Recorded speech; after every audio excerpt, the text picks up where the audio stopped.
Oke, kita sambung untuk yang ketiga. Nah, ini yang akan menjelaskan barangkali entah, saya tidak tahu apakah dijelaskan secara teoritis atau dengan penyampaian seperti apa oleh Pak Isyam Al-Fahri. Tapi yang jelas hari ini kita akan menarik bagaimana psikologi bisa berjalan atau dijalankan melalui teater, dan sebaliknya bagaimana teater sebagai media pembangun atau menciptakan sebuah karakter melalui sebuah teater. Karena begitu ya Pak Fahri, nanti dijelaskan secara rigid seperti apa. Jangan lupa teman-teman semua, nanti setelah ini ada sesi tanya jawab. Nanti yang bertanya silahkan mengacungkan tangan, kemudian maju ke depan. Di depan situ ada mikrofon yang bisa digunakan untuk bertanya. Kira-kira begitu Pak Isyam Al-Fahri, monggo, waktu dan tempat dipersilakan. Monggo. Dan merokok itu saya nggak merokok. Oh begitu ya. Baik, terima kasih. Assalamualaikum warahmatullahi wabarakatuh. Assalamualaikum. Alhamdulillahirobbilalamin. Wassalatu wassalamu ala asyrofil mursalin. Walhamdulillahirobbilalamin. Amma ba'du. Om Swastiastu, nama budaya, salam sejahtera semuanya. Baik, saya Isyam Al-Fahri. Tadi saya jelas Isyam Al-Fahri. Fahri itu fam saya. Fam itu adalah keluarga. Sudah cukup lama saya di Jogja, sudah sekitar tahun 80. Saya berdiri saja karena biasa jadi trainer itu kadang-kadang berdiri. Oke, dunia teater itu adalah bagian dari sebuah sikap perilaku manusia yang disebut dengan karakter. Jadi karakter itu adalah sebuah kata lain dari perilaku. Apakah karakter adalah pribadi manusia yang sesungguhnya? Tidak, karena karakter bisa dibentuk mau kemana. Sama halnya adalah sebuah istilah, ketika bayi masih kecil itu sepertinya putih, orang tuanya lah yang akan memberikan warna kepada si anak itu. Nah, warna itulah yang namanya karakter. Tetapi apakah putih itu sebagai kepribadian utamanya itu akan berubah menjadi warna hijau dan merah sebagainya? Tentu tidak. Seorang yang ekstrovert sekalipun, kalau dasarnya dia ekstrovert, dia pasti akan ekstrovert. Namun pada akhirnya ekstrovert itu akan dialihkan kepada positif atau negatif, itu tergantung bagaimana lingkungan itu bekerja. Bapak Ibu sekalian, adik-adik sekalian, teman-teman sahabat semuanya, terima kasih. Sesungguhnya saya masuk dalam dunia teater secara intens, artinya fokus pada sebuah kajian-kajian di dunia teater itu setidak-tidaknya sudah memasuki tahun kedua. Jadi setelah pentas bertipus sama beliau-beliau tokoh-tokoh ini tahun lalu ya, Januari tahun lalu, saya betul-betul intens dalam dunia teater. Kenapa? Karena banyak kaitan dengan bidang-bidang. Kebetulan saya menekuni sebuah bidang psikologi yang kita sebut dengan psikologi transpersonal, yaitu psikologi yang mengkaitkan dengan hubungan-hubungan berinteraksi antara satu dengan yang lain, termasuk juga bagian-bagian bagaimana seorang itu punya kepribadian jati diri terhadap lingkungannya, sosialnya, budayanya, mitosnya, dan sebagainya. Baik, saya didapuk untuk berbicara tentang karakter untuk kedekatan dengan dunia teater. Saya sangat luar biasa tadi, begitu duduk di samping operator, melihat adik-adik kita nonton, melakukan ekspresinya. Saya melihat, merasakan, mencoba untuk menjadi bagian dari adik-adik kita, anak-anak tadi di awal. Saya teringat dalam sebuah pelajaran di psikologi bahwa setiap manusia punya topeng. Topeng itulah yang dijadikan figur perannya. Kalau saya berada di sini, ya saya menjadi seorang pembicara. Saya pakai baju yang agak rapi sedikit. Ya karena itu saya topeng untuk sebagai seorang pembicara. Tetapi kalau saya sudah nongkrong di warung, ya, di kantin, ya mungkin saya tidak akan menggunakan jas ini karena saya membuka topeng yang lain. Nah, hal yang menarik yang tadi kita lihat dalam sebuah proses pementasan adik-adik itu adalah yang saya tangkap, yang menyentuh perasaan kita bukan berdasar adalah pelajaran tentang perubahan. Kalau tadi Om Merit mengatakan sejak Rendra masuk ke Indonesia terus dia merubah stigma tentang perteateran. Nah, apakah semudah itu tiba-tiba datang Rendra terus kemudian orang mau mengikuti? Kan tentu tidak, Pak.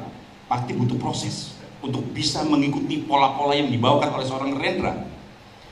Nah, pelajaran yang kita petik tadi itu adalah tentang perubahan.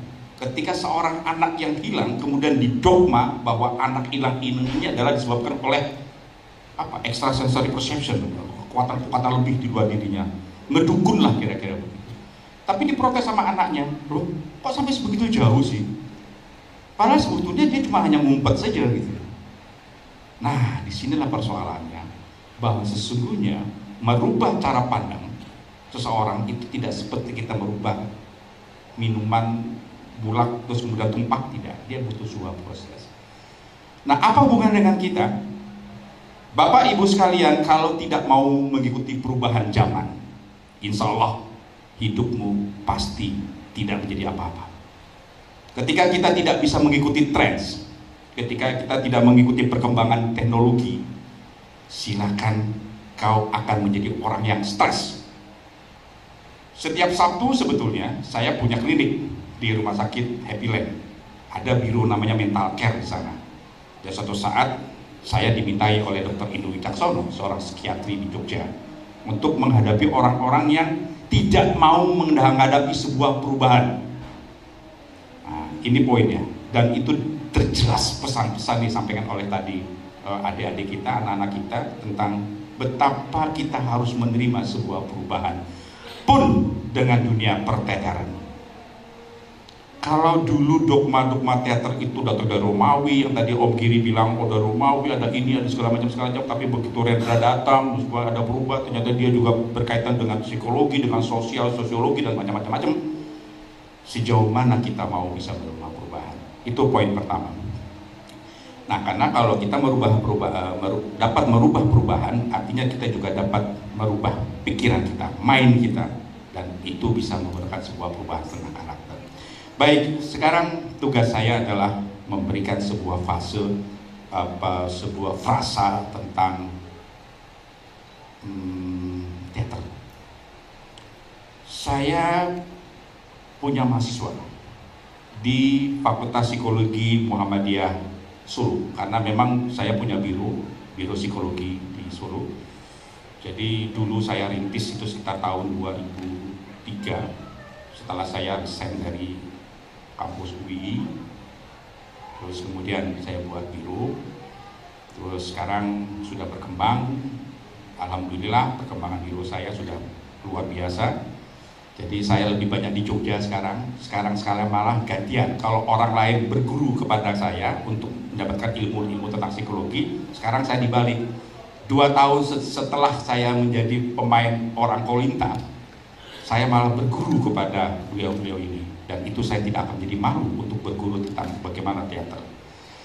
Nah, saya teringat kepada salah satu mahasiswa saya ketika dia pernah meneliti tentang teater. Di Universitas Muhammadiyah Solo itu ada namanya grup teater yang kita sebut dengan teater lugu. Mahasiswa saya itu meneliti tentang dampak-dampak. Kemudian dia menemukan, kita tahu di orang ini celengean, gitu.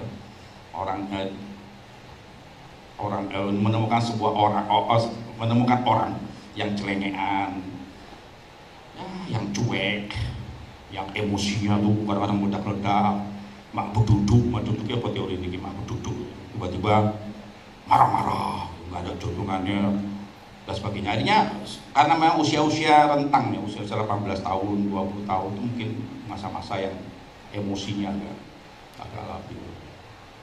Kemudian ditawari, kamu mau nggak ikut teater? Oh mau, karena memang pada itu udah digalau kan. Oke, bermain teater. Nah, saya lupa itu saya judulnya apa, tetapi pada waktu itu si orang ini ya, saya lupa juga namanya, tapi ini hasil penelitiannya. Si orang itu bilang, oke, kamu berperan menjadi seorang ayah yang bijak. Sebagai orang ayah yang bijak, seorang yang arif, seorang yang santun, ya, pakai kacamata, ya pokoknya seperti orang tua yang bijaksana gimana sih?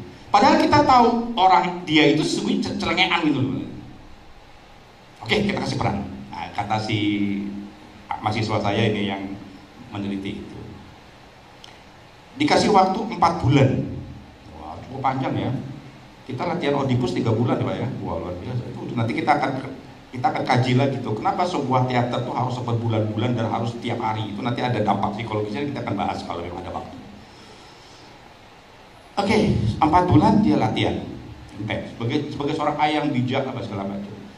Nah, si mahasiswa saya ini meneliti ya, dampak-dampaknya. Kemudian dia berperan.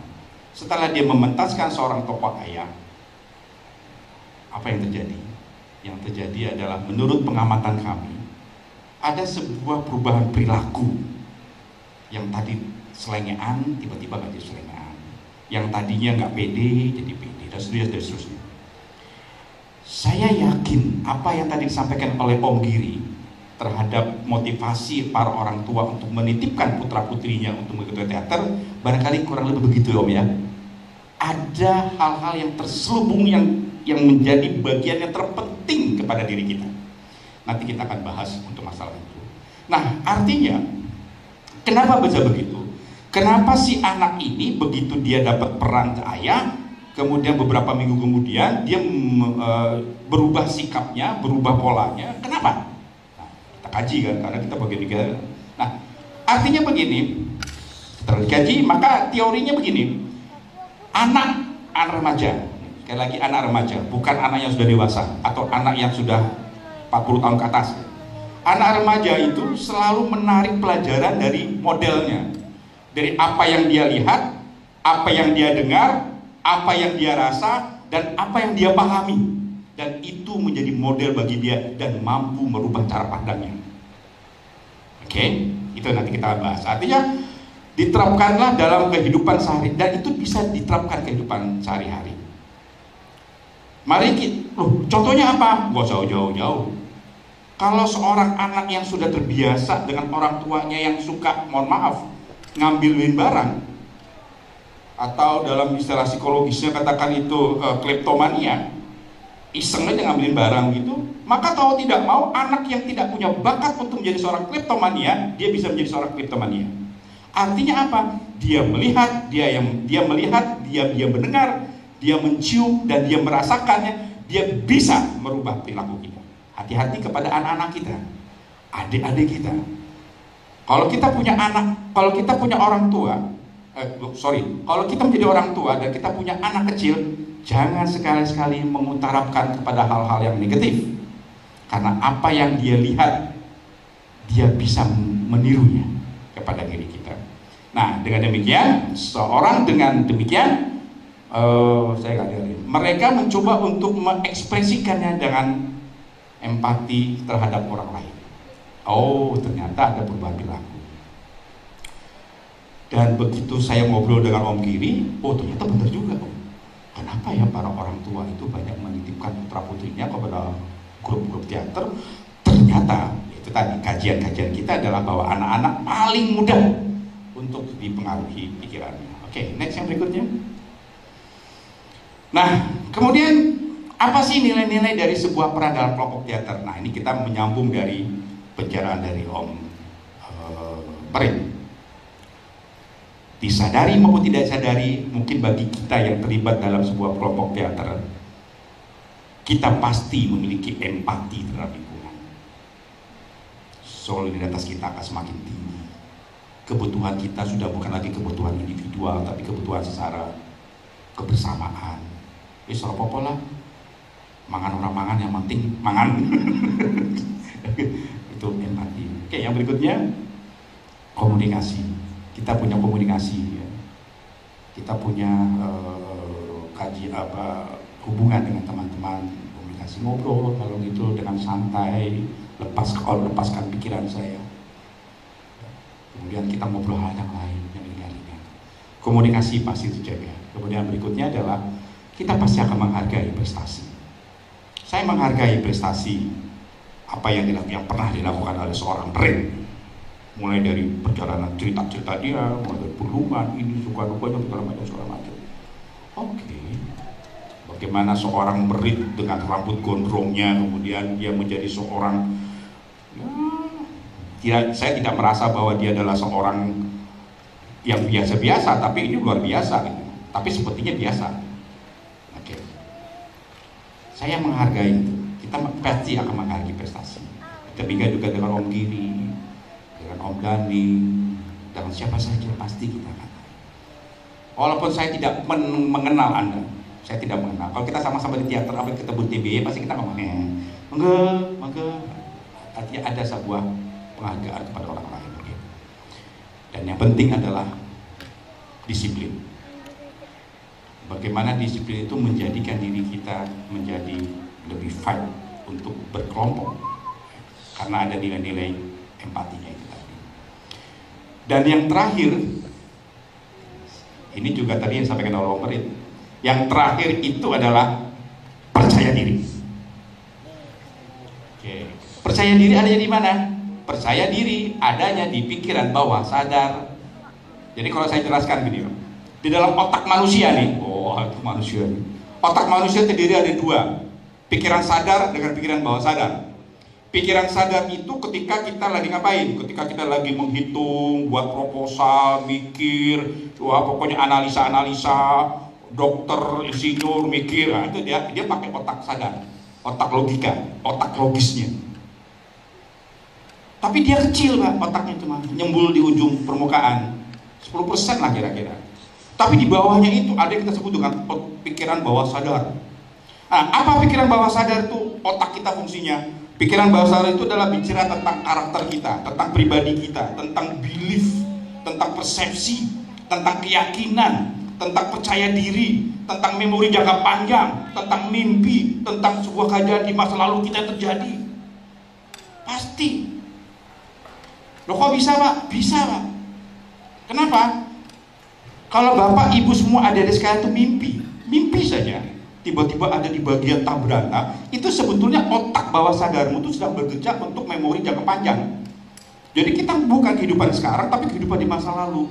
Itulah sebabnya pasti kita ini punya kemiripan yang sama dengan orang tua kita. Orang tua kita pasti punya kemiripan sama dengan nenek kita, seterusnya. Nah, salah satu fungsi dari pikiran bawah sadar kita adalah percaya diri, belief, keyakinan. Nah, persoalannya adalah hampir semua klien-klien saya, persoalannya yang dihadapi seorang ketika dia mendapuk dirinya seorang konselor, orang yang dimintai pendapatnya, pasti hampir lebih banyak bicara tentang ketidakmampuan dia memanage dirinya. Maka dia stres, maka dia depresi, maka dia tuh nggak karu-karuan. Karena apa? Karena dia tidak yakin atas dirinya. Maka timbulnya masalah. Seorang yang, mari kita evaluasi deh, ketika kita curhat dengan teman kita tentang apa, tentang aku gimana ya, aku gini-gini apa, aku bingung ya, aku piye-piye. Itu dasarnya adalah ketidakmampuan kita atas kemampuan diri kita, yang kita sebut dengan tidak percaya diri. Hebatnya lagi, kalau kita tidak percaya diri, kalau kita tidak yakin atas diri kita, maka itu adalah senjata untuk menjerumuskan diri kita di masa yang akan datang. Maksudnya gimana? Maksudnya, Bapak Ibu sekalian, ada tagline untuk bisa sehat baik jasmani maupun rohani, untuk bisa sukses kehidupan kita mendatang, itu tergantung dari pikiran bawah sadar, bukan pikiran otak, bukan pikiran logis, tapi pikiran keyakinan kita. Kalau saya yakin bisa, maka jadi bisa lah persoalan kita. Kalau saya sehat, saya yakin saya sehat, maka jadi sehat. Tapi kalau saya, aku ora wani, aku yakinlah kau tidak akan wani. Aduh saya itu bingung ya Pak, saya bingung, aku piye gimana? Yakinlah kau bingung. Kenapa? Karena belief itu dibentuk. Saya nggak pede Pak. Aduh piye, nanti aku diketawain pas kalau yakinlah kau tidak akan bisa buat apa. Aku nggak bisa ya, aku nggak tegaan ya Pak. Yakinlah kau tidak akan tega. Karena apa? Karena belief itu, keyakinan itu adalah pikiran bawah sadar. Dan hebatnya bawah sadar itu menentukan hidup kita mau jadi apa. Nah, salah satu treatment, saya katakan salah satu treatment untuk meningkatkan kualitas hidup kita bermakna karena kita percaya diri, yakin atas diri kita adalah mari kita berteater. Karena di teater itu adalah sebuah tempat di mana kita membangkitkan, hei, gue ini siapa? Saya bisa. Kalau Anda bisa, saya bisa. Apakah Bapak Ibu sekalian akan berpikir, saya ini sebetulnya melihat itu gelap loh Pak? Enggak, ini sopo enggak. Kecuali kalau begini saya kelihatan Pak. Tapi kalau begini, saya nggak kelihatan. Tetapi saya punya keyakinan. Poin yang paling utama dari percaya diri yang tadi disampaikan oleh Om Merit itu adalah teater merupakan langkah asesmen, langkah terapi untuk meyakinkan diri kita bahwa kita bisa menentukan langkah hidup kita mau jadi apa ke depan. Itu berteater. Dengan demikian kita punya satu sikap. Nah, itulah nilai-nilai yang diperoleh memerankan sebuah peran dalam kelompok teater. Oke, yang berikutnya adalah persoalannya adalah bagaimana kita membentuknya. Ini kan. Nah, asas apa yang bisa membentuk kita menjadi lebih baik untuk berteater?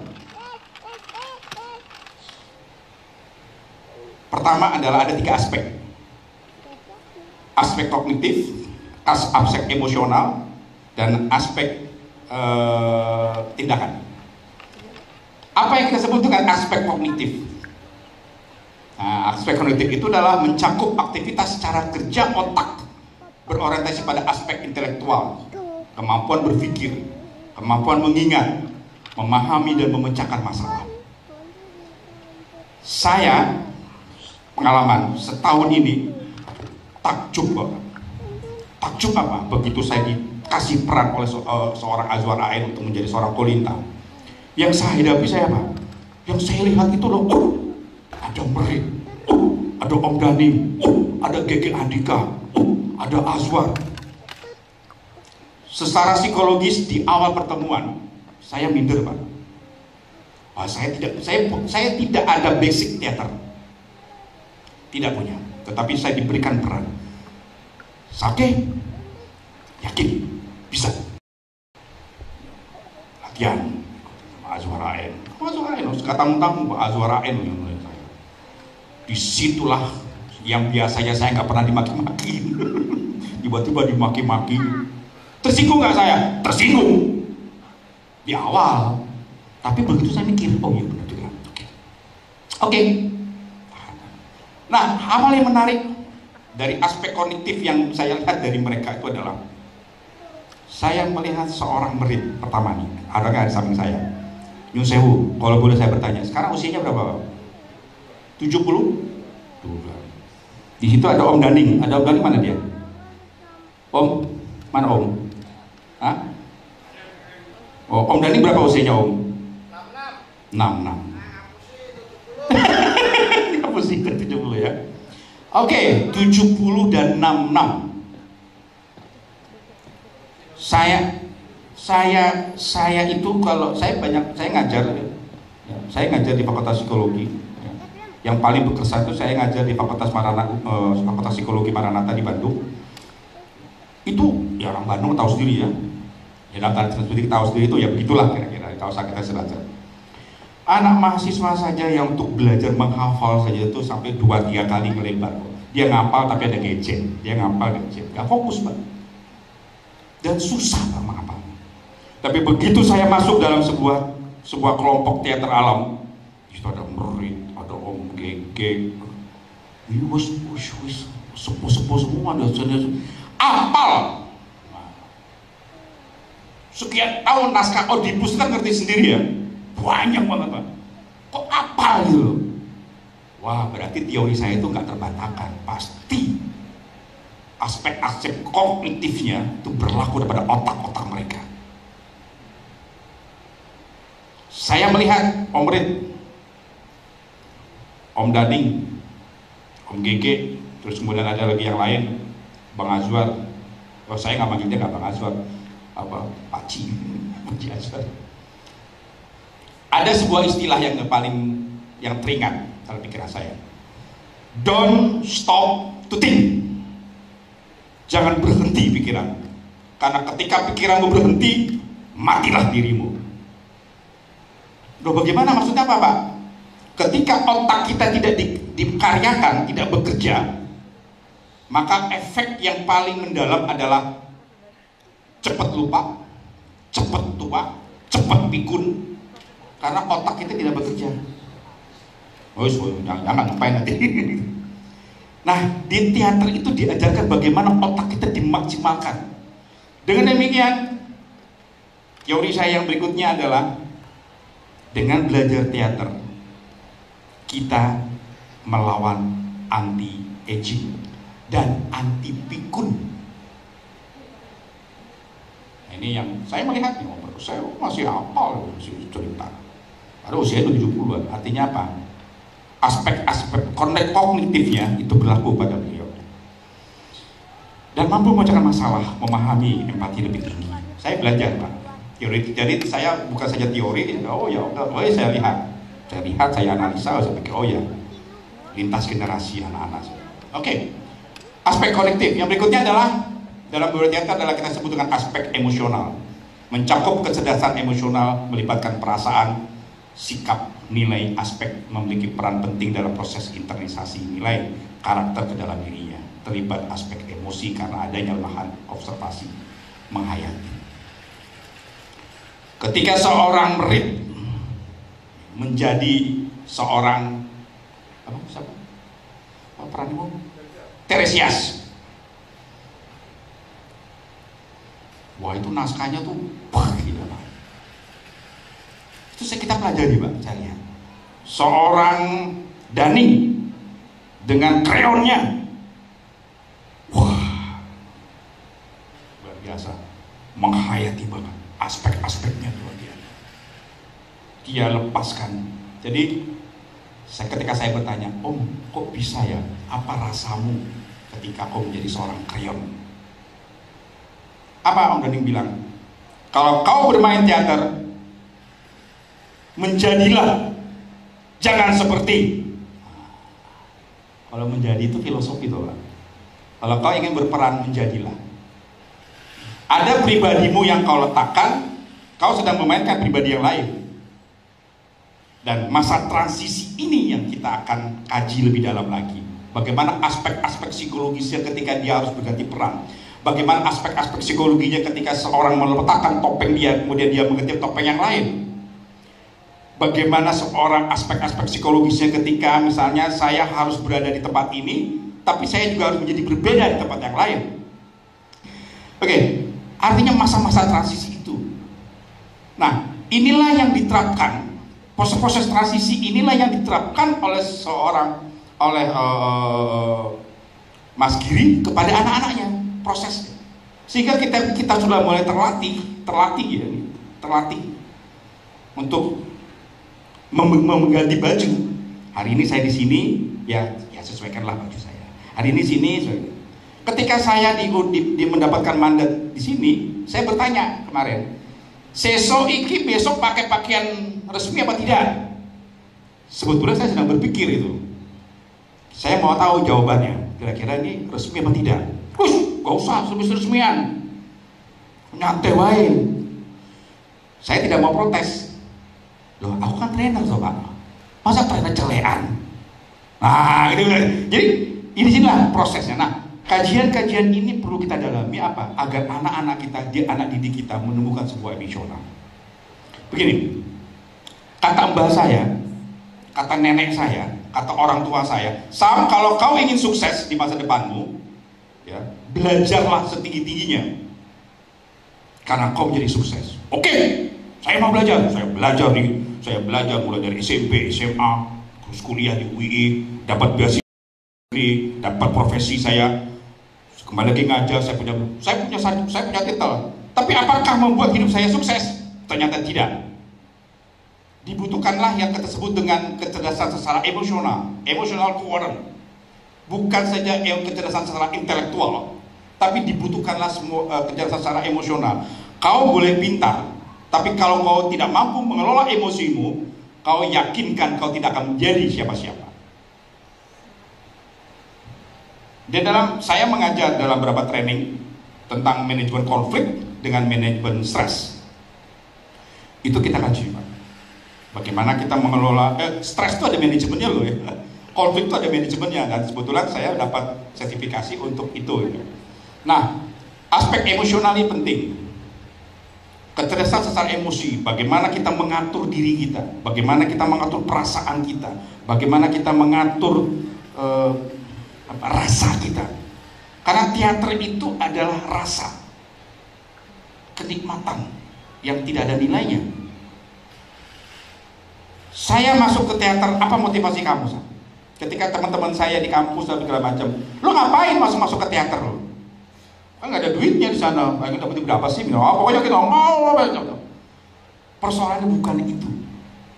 Kalau saya mendapatkan sesuatu di luar itu, saya banyak kesempatan. Tetapi ada aspek-aspek secara spiritual. Saya katakan secara spiritual itu saya dapatkan dalam hubungan hubungan berkerabatan di dunia teater. Dengan demikian, untuk bisa menjadi sukses, bahagia, untuk menjadi sukses atau menjadi bermakna hidup kita ke depan, bukan saja karena kita pintar, karena kita punya sarjana titel banyak, bukan saja, tapi juga kita juga mampu untuk mengelola yang namanya kita sebutkan emosi. Apakah cukup untuk menjadi sukses? Oh, tidak juga. Dibutuhkanlah yang kita sebut dengan kecerdasan secara spiritual. Nah, nanti soal spiritual nantilah, itu usia-usia yang lebih dewasa. Oke, waktunya sudah cukup belum? Cukup. Oke. Baik, jadi dengan demikian aspek kognitifnya itu dipacu. Kemudian aspek secara emosional itu ditingkatkan. Nah, kemudian aspek apa yang ada ketika kita berada dalam dunia teater? Secara psikologis, aspek yang kita sebut dengan kinestetik.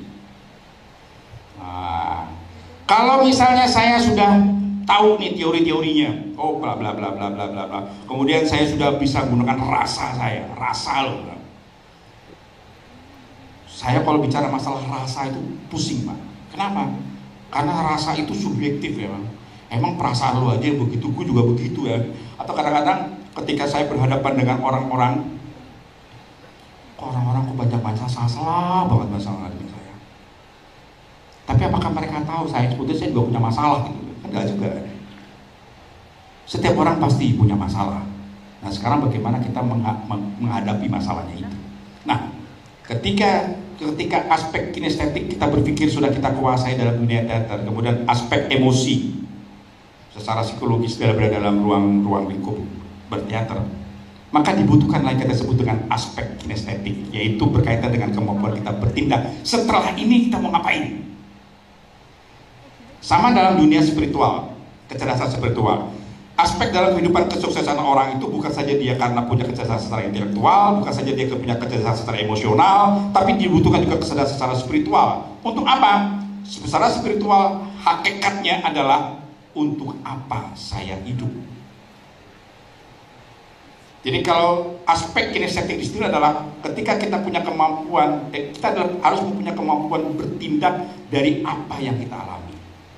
Dengan demikian kita membentuk suatu kebiasaan yang jika dilakukan terus-menerus akan membentuk karakter seseorang dengan hasil proses terus-menerus. Judul kita dari awal tadi itu adalah ada seorang mahasiswa dari kelompok teater di Universitas Psikologi Muhammadiyah 4 bulan menjadi tokoh seorang ayah, terus-menerus intens latihan menuju ayah jadi orang bijak. Oh iya, lalu kamu bagaimana? Ngomongin bahwa Pak, sakjane ki dhek iku wong celekan Pak di luar Pak. Nah kalau terus menerus dia menjadi begitu Pak, terus menerus loh, maka pasti akan otomatis dalam diri kita. Jangankan dia merasa menjadi bahaya, tangan kita kalau sejak kecil kita sering ngupil Pak, terus ngupil terus ya, lama-lama ya nggak tanpa disadari yang ngupil terus Pak. Dipikir nggak? Oh tidak, karena terotomatis dalam pikiran kita. Kalau saya suka dengan warna itu, dari dulu saya suka, ya itu aja. Dia tidak akan mau merubah ke lain hati. Karena apa? Karena dia menjadi karakter terus menerus. Sekarang kita bayangkan saja, bagaimana nggak terus menerus latihan teater. Om Giri kalau latihan teater satu pentas berapa waktu lamanya? 3 bulan, hampir tiap hari tuh. 3 bulan Pak. Logika kita berpikir kalau tiap bulan terus intens terus ya. Syukur-syukur kasih naskahnya, kasih perannya yang baik-baik gitu loh Pak. Maka tidak heran ketika Om Giri bilang saya mengasuh anak-anak gerandalan, anak-anak yang nakal, apa segala macam, itu dalam rangka apa? Saya yakin Om Giri tidak akan mengasih peran-peran kepada anak-anak yang nakal itu adalah peran-peran yang jahat, betul kan? Karena apa? Karena tahu, Pak, dia pasti memiliki efek. Sama sebagai seorang konselor, saya seorang konselor, saya yakin bahwa diri saya pasti punya efek terhadap apa yang saya ucapkan pada klien saya. Atau setidak-tidaknya kita punya efek nocebo, pengaruh. Dan kalau pengaruh itu adalah terus menerus, nah itulah yang akan ditanam dalam pikiran kita. Ketika misalnya kita menghadapi, saya sedih, aduh saya bingung, saya terus menerus saya sedih, saya bingung, maka jadilah kita sedih. Alam semesta itu tidak akan ingkar janji kok. Nah, kita mengucap kok. Maka ketika kita ucap dengan alam semesta memberikan apa yang kita mau. Wah, kira-kira begitu. Oke, itu adalah tindakan. Berikutnya adalah sekarang bagaimana kita membentuk karakter melalui proses dalam teater. Bagaimana mendalami karakter tokoh yang diperankan. Bagaimana cara memisahkan karakter diri dengan karakter tokoh yang diperankan. Dalam teori psikologi ada yang kita sebut dengan teori-teori self-talk, kemudian timeline dan sebagainya. Banyak tuh teori-teori begitu ya. Tinggal kita. Terus kemudian apa dampak-dampak psikologis setelah bermain peran. Dan yang berikutnya adalah bagaimana berteater dapat digunakan sebagai sarana terapi kejiwaan, apa yang kita sebut dengan psikodrama. Kalau yang nggak tahu tentang psikodrama boleh searching di Google atau apa sih psikodrama. Wah, itu adalah sebuah terapi ya, terhadap kasus-kasus psikosomatis ya, traumatik, stres, luka batin dan sebagainya. Saya bersama kawan saya, seorang psikolog dari Universitas Gadjah Mada namanya Ruth Monowati, itu sering menangani kasus-kasus dengan menggunakan psikodrama. Saya dapat dari sini, ketemu dengan teman-teman, saya praktekkan teman-teman lain. Saya praktekkan. Menggunakan apa? Teknik psikodrama, Pak. Itu biasanya menghadapi kasus-kasus psikosomatis. Psikosomatis adalah kekhawatiran yang berlebihan. Jangan-jangan, aku wedi. Nah, itu pokoknya pokoknya banyak jangan-jangan lah. Traumatik, kasus-kasus stres, stres paling banyak. Luka batin. Jadi kalau di psikodrama tuh begini, ini sepintas saja. Ada beberapa kelompok, oke, sekarang kamu jadi bangku, kamu jadi kursi, kamu jadi ini, kamu jadi ayah. Coba kamu perankan ketika peristiwa itu pernah terjadi atas diri kamu. Misalnya kenapa kamu dimarah-marahin sama orang tua, bagaimana reaksinya? Jadi semacam proses regresi ke kehidupan di masa lalu. Apa yang menyebabkan kamu sekarang menjadi takut, menjadi khawatir, menjadi macam-macam lah. Itu teknik psikodrama. Ya, psikodrama itu adalah metode terapan yang kita sebut dengan action model. Ya, itu dikembangkan oleh Jacob Moreno dari psikolog dari Amerika dan itu dikembangkan di Indonesia. Dan itu 90% itu adalah berteater. Ya, jadi ada kasus di sini, wah, saya nih jadi penderita karena saya pernah diselingkuhi sama pasangan saya stres. Wah, sekarang kamu jadi ini. Atau sekarang bagaimana? Peristiwa di mana peristiwanya? Peristiwa di Malioboro. Oke, kamu jadi patung ya. Kamu jadi ini, terus kamu gayanya begini. Itu adalah proses terapi. Kalau ada waktu, boleh. Kita akan bicara tentang psikodrama, tentang bagaimana perubahan kita berteater. Salah satu yang berkembang saat ini adalah dapat dijadikan sebuah sarana untuk terapi. Karena di psikologi diajarkan begitu, Pak. Nah, bagaimana membentuk dan sebagainya, sampai jumpa di lain kesempatan gitu ya. Ini nanti kita akan bahas semuanya. Dan itulah pemakaran saya. Kira-kira begitu, Om ya. Terima kasih sekali. Itu kalau mau berkunjung ke web saya, itu web saya hisyamafari.com. Itu nomor WA saya. Salam, sampai jumpa. Oke, kita beri aplaus untuk Bapak Hisyam Al-Fahri. Terima kasih Pak Hisyam Al-Fahri. Jadi Pak Hisyam ini malah justru bukan orang teater awalnya. Jadi beliau adalah psikolog, seorang ahli psikologi, kemudian terapis ya Pak ya, dan trainer ternyata. Jadi kalau berbicara di depan agak panjang ya, mohon dimaklumi ya. Karena ini adalah sebenarnya ini adalah kuliah yang 2-3 SKS diselesaikan dalam waktu 30 menit sebenarnya. Tidak mungkin ya. Jadi teman-teman juga jangan berharap bahwa hari ini akan selesai soal psikodrama tadi yang disampaikan Om Fahri, bagaimana aspek kognitif bisa berjalan melalui sebuah latihan teater, bagaimana emosional, pembangunan secara emosi bisa berjalan di teater selesai hari ini, itu nggak mungkin. Ya nanti silakan menghubungi beliau secara personal ya. Begitu ya kira-kira teman-teman semua. Nah, kalau misalnya bahwa teater adalah alat dan sebagainya, bagi saya itu teater ada alat tool, cara, sebuah cara. Ya, mungkin persepsi alat itu barangkali oke lah, dan namanya persepsi bisa beda-beda. Tapi bagi saya menggunakan beberapa treatment terapis psikologi, ya, bahkan salah satu teknik tentang art balancing. Saya bawa orang-orang yang lansia ke Kalioyo itu. Ya, untuk ngapain? Untuk diriin batu itu. Belajar keseimbangan itu loh yang namanya disebut dengan art balancing itu. Itu adalah alat terapi. Media. Jadi bagi saya itu adalah media tool ya, untuk itu. Kemudian tadi ada apa lagi? Ya. Terakhir Mas Wisman itu mengatakan ya kalau bagi saya itu ya kita tidak bicara bagaimana caranya supaya dengan penonton. Ada ilmu-ilmu lain, karena saya berasal dari akademis ya, ada ilmu-ilmu lain untuk bisa mengatasi hal-hal terhadap hubungan kita dengan penonton. Salah satunya adalah public speaking. Kita semuanya adalah punya bakat untuk profesi sebagai seorang public speaking, tapi ada ilmu-ilmu tertentu untuk bisa meningkatkan kualitas kita untuk berkomunikasi dengan masyarakat. Kira-kira begitu Mas, karena tadi saya dijawab ojo suwi-suwi. Oke. Ya. Crash 2 yang akan berlangsung pada bulan apa Pak? Setelah Lebaran ya, setelah Lebaran nanti kira-kira bulan Mei ya. Begitu, terima kasih atas waktunya. Saya tutup. Salam budaya, salam teater Indonesia, salam teater di Jakarta. Selamat sore dan assalamualaikum warahmatullahi wabarakatuh. Selamat Hari Teater Dunia. Selamat Hari Teater Dunia.